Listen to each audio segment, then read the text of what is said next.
తెనాల్లోని శివాజీ చౌక్లోని శ్రీ కాళీమాత ఆలయంలో దసరా శరన్నవరాత్రోత్సవాలు ఘనంగా జరుగుతున్నాయి. గురువారం అమ్మవారు శ్రీ లలితా త్రిపుర సుందరీ దేవిగా భక్తులకు దర్శనమిచ్చారు. స్థానిక శివాజీ చౌక్లోని శ్రీ కాళీమాత ఆలయంలో దసరా శరన్నవరాత్రోత్సవాలు తొలి రోజు నుండి అంగరంగ వైభవంగా జరుగుతున్నాయి. ఆలయాన్ని విద్యుత్ దీపాలతో సర్వాంగ సుందరంగా తీర్చిదిద్దారు. ఆలయ కమిటీ నేతృత్వంలో దసరా నవరాత్రి ఉత్సవాలు వైభవంగా జరుగుతున్నాయి. సాయంత్రం పూట సాంస్కృతిక కార్యక్రమాలు నిర్వహిస్తున్నారు. ఆలయ కమిటీ చైర్మన్ గుమ్మడి రమేష్ ఉత్సవాలను పర్యవేక్షిస్తున్నారు. గురువారం అమ్మవారు శ్రీ లలితా త్రిపుర సుందరీ దేవిగా భక్తులకు దర్శనమిచ్చారు. భక్తులు విశేషంగా పాల్గొని అమ్మవారి ఆశీస్సులు అందుకున్నారు.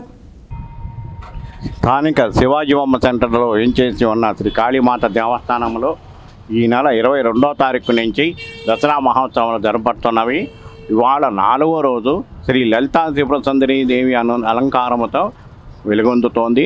భక్తులందరూ అమ్మవారిని దర్శించి పూజలు దేవాలయంలో చేయించుకొని తీర్థ ప్రసాదములు స్వీకరించవలసిందిగా కోరుతున్నాము.